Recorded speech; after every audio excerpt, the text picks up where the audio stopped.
Hello, everyone. My name is Janet Naklia, and I'm a Programs Manager with Alberta Recreation and Parks Association. I'm very pleased to be here today with Elder Edmee Comstock. This is the very first session we're doing as part of our Okotoks Indigenous River Camp online programming sessions. So this is a camp that happens normally on the land, but because of COVID, we are taking it online as well so that we could reach as many youth across the province and as many community members as well, so that we could sit with these amazing elders and learn from them and pass the information forward. So as I mentioned, we're here today with Elder Edmee Comstock. It's a huge pleasure. Edmee has done a lot of work with us actually at the Alberta Recreation and Parks Association, as well as with our Communities Choose Well program. So it's always an honor to have her blessings and her teachings with us. In terms of her background, Edmee has a lot to tell us today, but here's just a few interesting tidbits. She's the youngest actually of a family of 17, and I know that will come into her storytelling today. She's also from one of the most historic families of the Red River settlement. Her great-grandfather was John Bruce, who was the president of the very first Métis provisional government. And if you have any time to sit with Edmee, she'll bring out wedding pictures and she'll point out quite modestly that Louis Riel was also at that wedding. So there's definitely a huge connection to history. Edmee is very active in the community. She's based here in Treaty 7 and Mètis in the Calgary area. And it's always a pleasure to sit with her and to hear her story. So I'm going to pass this over to you, Edmee. And we'll go from there. So welcome everybody. Thanks for joining us today. And like I said, it's an honor to be with Edmee today. Tanshikeya, Tanshikeyawa. Tanshikeya is a single word saying, hello, how are you? Tanshikeyawa means how are all of you. The language is very important to the Métis people. It was taken away from us.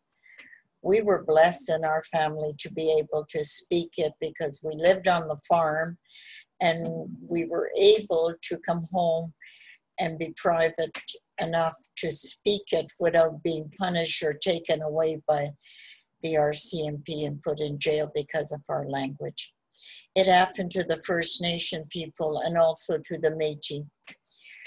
This is a time that we are starting to be able to take our history part and bring forward for all of you to know. As Janice mentioned, I am the youngest of 17 children. John Bruce was my great-grandfather, my dad's grandfather. He was asked to lead his people, and they were elected into office 1869, October 20th. Louis Riel was his secretary at the time. He was already very sick, John Bruce, so of the same year, 1869, December 27, he passed everything on to Louis. And Louis then, from all the other Métis, was then asked, although in history it says elected, he was asked to lead his people as this honor was passed on to him from John Bruce to Louis. And I would like to remind people that's an honor when one president passes something on to another to be the leader. And at the time, Louis could speak different dialect as John Bruce could speak 4 or 5 different dialect of First Nation. So could Louis, and he could speak French. And he also had a great education. And they wanted him to be a priest, but he would rather be a teacher. And so these are stories that that you may read little bits about what we as a family lived the life.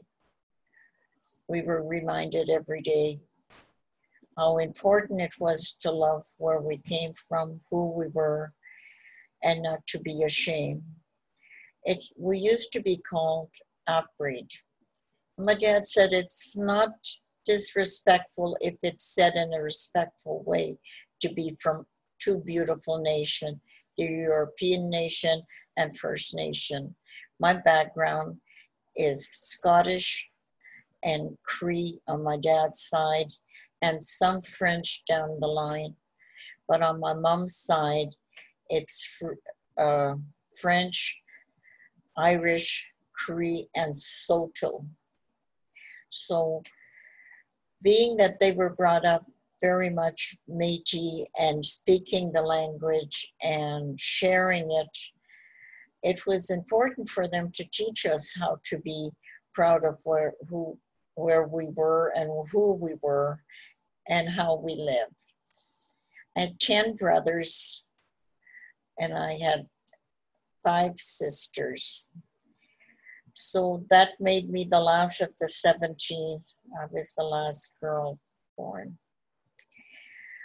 It was tough at first and difficult, but it became easier with parents that loved us so much and taught us how to live. My brothers loved to go, when they became 13 years old, they had to go to the bush and learn to live. And for 3 nights and 4 days, they had to live off the bush. They could not bring some food with them. And they had to learn to make a shelter. And they had to learn about how to catch a rabbit. They all had made themselves some bow and arrows to be able to shoot something a little bigger, maybe a deer. Some of them were, I guess, quite successful. And then there was other brothers that they ate nothing but rabbit. They didn't eat anything else, not even fishing. They had to go fishing. There was 2 rivers meeting, the Red River and the Seine River, and they could go fishing there, but a couple of them, I guess, they ate more rabbit than fish or other types of animal. But it's all, we all learn, and they're all passed now, and they've passed on to their children some of their teaching as well. And I'm proud of that. As the Métis learn more about their culture, I think it's important. So I think being that my brothers had to do that when they became 13 matches up with going to camp. Because at camp, you're going to learn many stories from First Nation, but the Métis also had their stories about how they learned to fish, how they learned to hunt, how they learned to trap. And the Métis woman, when she became 13, she needed to know how to skin a rabbit, how to skin a deer, a moose, and how to prepare the hide to either be leather or prepare it as the hide as it was. They'd make themselves jackets from moose. It was large enough to make jackets. So there's all these things. And for the rabbit, the fur was prepared and we put it in our gum rubber boots. You have beautiful winter boots now that don't need to have rabbit fur in it. But we had to prepare the rabbit and to prepare it for our gum rubber boots so that our feet wouldn't freeze. So these are things that are important to know about where the Métis came from, how they learned from First Nation, what they brought and learned from European people. They put that together and became what belongs to the Métis today, how we live, how we do agriculture, how we learn to work in our fields, how it was important to learn to eat from the bush, because if you had a farm, you had to pay tax. Métis people pay tax and still pay tax, and the thing, that's okay. It's nothing wrong with that. It's just that they learned that what they grew on the farm had to be sold so they'd have enough money to upkeep the land and what equipment. And at the time my parents were growing up, it had to be maybe buy a team of horses or maybe 2 more cows. So the money had to be spent somewhere. And so all this teaching was very great for all of us. At first, I didn't like to listen to all the stories when I was 7 and 8. But by the time I got 14, I wanted war stories. And 15. And my dad says, the hour is still the hour of teaching after we say the night prayer. So we've always said the night prayer to thank for the day. And there was always 1 hour teaching of where we were, how we lived, how Métis people prepared everything, how they lived in log houses, how they prepared the logs, and how they used the clay and put fresh cow manure into the clay so that they could plaster it, so that would keep the bugs away. You wouldn't have any bugs, and they would whitewash their homes.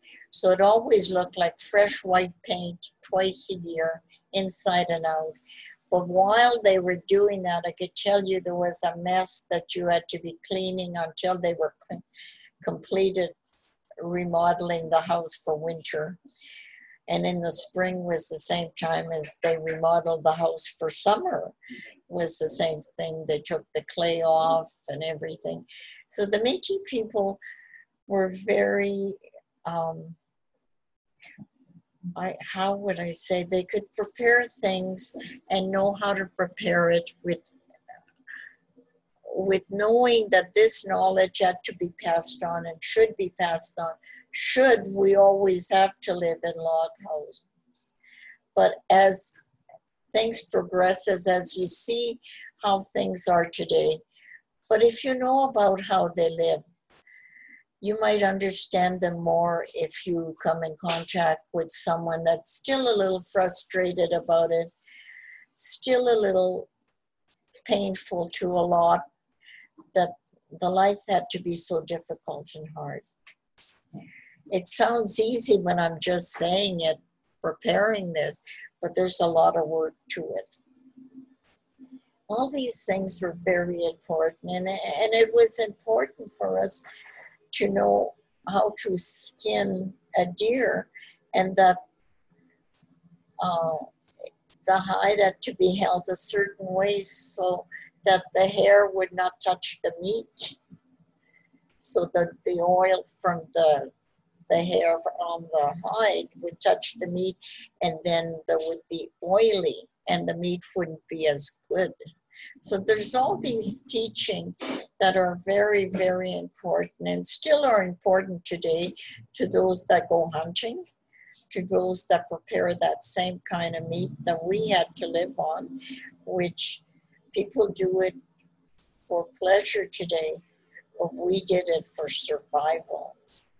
And to survive these moments, I think is very important. And if we went berry picking, we also had berry picking. At berry picking time, tobacco is very important to us. My dad would give the oldest one a handful of tobacco to offer it to Mother Earth. We don't own the earth. Mother Earth owns us. And this is how we were raised. And so we would be in a circle around. If we were going, I'll just use, we're going and we find a patch of raspberry. My brother would put the tobacco down and we'd reach around and we'd each hold our hand and we would pray and we would ask the Creator to bless this patch and to make us find other patches of raspberries so we could go home with our buckets full. These raspberries were preserved or made jam, and that kept us in having something to eat for the winter. and it could be going to go and pick Saskatoons. We do the same thing. We present Mother Earth with some tobacco. If we went and picked blueberries, which was about 45 miles out of town, we would go on a Sunday afternoon and pick blueberries. We did the same thing. We offered Mother Earth some tobacco and thanked her for giving us such good fruit for us to have for the winter. So there was all these things that we learned. So going to camp kind of matches in there, because you'll learn some of these things from other elders that will teach you different parts about camping and how they camped and how they prepared their camp. And there's some very important teaching from that. So to all those that are going to camp, enjoy it. Enjoy every moment of it. Learn as much as you can from Mother Earth. Respect her and love her for giving us all the beauty, the food that she provides, the beauty she provides. There's also wild onions we used to go and pick. And there's only certain part of a certain province that there's still wild onions. I don't know if there's some in Alberta, but there must be something similar. But Manitoba, we had wild onion, we had raspberries, strawberries, choke cherries, blueberries, Saskatoon, pin cherries. We had, there's several other types of wild berries that we used to have. And so these were all important, and it was a certain time. The strawberries started in June. My father's birthday was the 21st of June, so we went and picked wild strawberries to put on his cake. And seeing we were so many of us, my mom had to make 2 large cakes with these strawberries on top. And to us, that was a feast, because there was people from other part of where we live that may not be relative, but we call them aunties and uncles anyway, because they were Métis people. And with the Métis language, everybody is your uncle and everybody is your auntie, and we become a big family, and that was very important to all of us. And there's many much more teaching to teach about where the Métis and things, but the things I'm mentioning today about the land and how you get berries and fruit from the bush, and that is so that when you go camping, you can associate it, and that would make it more pleasant if you know, oh, I know raspberries grow wild. I know strawberries also grow wild. Choke cherries, blueberries grow wild. It's not, now they have fields of blueberries, but it wasn't like that. It was all wild. And the berries were maybe not as large sometime, but sometimes they were pretty large. It depends what part of the country you went to and where you would go. So these things, I think, will be important for you to know. And we also had games that we played. And I know that there's some other elders will teach you of First Nation games, and we played similar games. We either made a ball out of wool because we couldn't afford to buy a ball. And if Mom had some leather left, we'd ask her to try to glue some leather around the wool so it wouldn't come apart. So yes, we made a lot of games ourselves, and we played different types of games, which I know you're going to learn from other people. And but for the Métis, we copied a lot of it and made it our own. uh, and all the teaching, and our clothes too. Our clothing became from the bush too, because now if you had larger animal, then sometimes that became part of your jacket. We waste nothing. As First Nation, wasted nothing. We wasted nothing. We take the deer hide and maybe make a jacket, and it was important that the back was certainly made of the deer hide and the front to keep us warm. And if they had enough, it would go on the sleeve. Now with the rabbit, they would make us the collar sometime to make it look beautiful. And so there was all these different things that they did. And they beaded, they also beaded. And there's something from the bush that my mom used to get, and I wish I would have learned. She would make beads out of it. And I don't really know, but someone else may know and say, oh yes, they did. But I wish I did know. But they would bead, and they would get beads, and they would, it looks like a rose, so that's the Métis symbol. Also, the infinity sign. The infinity sign and our flag was the first flag of Canada. 1814, the flag came in. In 1816, they used the flag when the war was on, so that they would know at Seven Oaks that these were Métis men coming to help to defend their land and their property and what belonged to them. So when the flag was always blue with a white, and the infinity sign was to tell Ottawa, we would be here forever. There will be Métis forever, and that our language was important.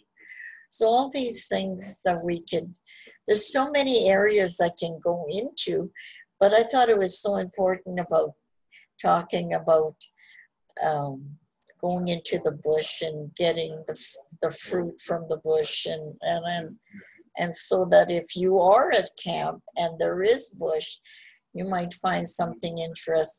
You might even find some old gooseberry bushes, because I know there's gooseberry bushes up here. I found someone, we used to go camping. And I wish I was still going camping, but someday maybe this COVID will go away, and we can make this time of COVID more pleasant for each and every one of us by just supporting each other. And if we can do that in a respectful, loving way and learn as much as we can from one another, I think we'll be blessed. So with this, I will say that at another time, maybe we can spend more time on different part of the Métis and how they lived and you know what they did and what was important to them. But for sure to remember the language was very important, and who you are and where you come from. Always be proud. You're from two beautiful nations, and these nations give you their love and their respect too by being there. These men that came from overseas, married First Nation women, always were proud of their wives and their family. There was some of them had more families as they moved along. And there is a story that the Anglican had out. They weren't just Catholic. Métis people were also Anglican. And there was an Anglican story that came out years ago where this man had different wives at different areas in his life going through Canada. And somehow all these children got together and made a movie, or supposedly. And if this is true, I would love to find it. But that did happen. They did have, my dad would say, yes, they're moving along and we're all human and everyone needs everybody. So wanting and loving, it's no different than people getting divorced and remarrying. So in that sense, I will just conclude with much blessing, and I ask that the Creator, I'll take my glasses off and ask the Creator to come and bless each and every one of you with much blessing and much learning. And as we go along, we will learn some more. If this should be again that I record another part, we'll try to record something a little bit more open about other things about the Métis, but hopefully this fits in with the land and the camp and our young people, not just our youth, but our young adults and our younger children and the parents. Parents, you play the biggest role in your child's life. At the time we're being parents, we're being so busy. I've done it. I've been so busy that I had my son when he was still living saying, Mom, if you slow up, we'll catch up on a conversation. And it's so important because they love that conversation with your parents. So I ask that the Creator come and bless us too many too.